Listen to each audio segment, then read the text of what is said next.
Bismillahirrahmanirrahim. Assalamualaikum semua penonton yang saya hormati. Hari ini saya akan kongsikan satu resipi yang simple dan sedap, iaitu nasi lemak dan beras pulut desi saya. Sebelum kita mula, jangan lupa tekan butang subscribe, like dan share supaya anda tidak terlepas video resipi seterusnya. Terima kasih kerana sokong channel ini. Langkah pertama, sukat beras dan beras pulut.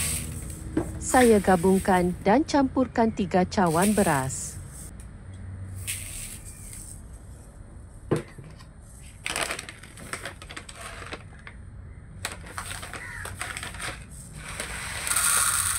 Kemudian tambah 1 cawan beras pulut. Bersihkan beras dan beras pulut, kemudian rendam lebih kurang 30 minit. Beras pulut yang saya gunakan ialah beras pulut susu. Langkah kedua, masukkan setengah cawan santan ke dalam periuk.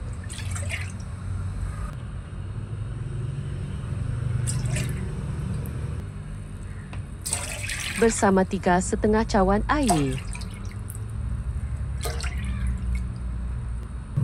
Masukkan garam dan halba. Didihkan.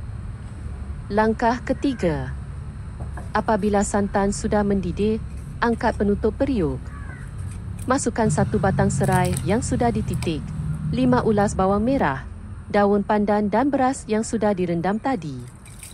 Toskan beras sebelum dimasukkan. Tutup periuk dan biarkan ia mendidih.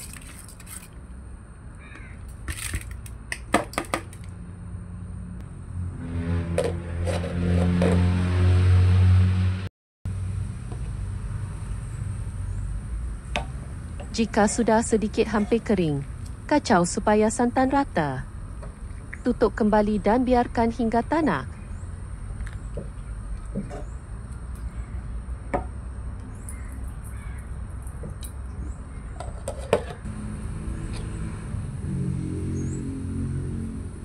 Sekarang nasi lemak dan beras pulut sudah masak.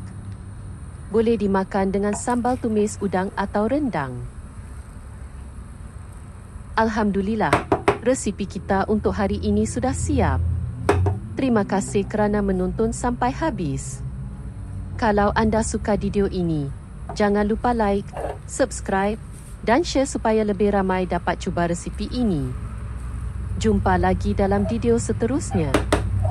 Assalamualaikum.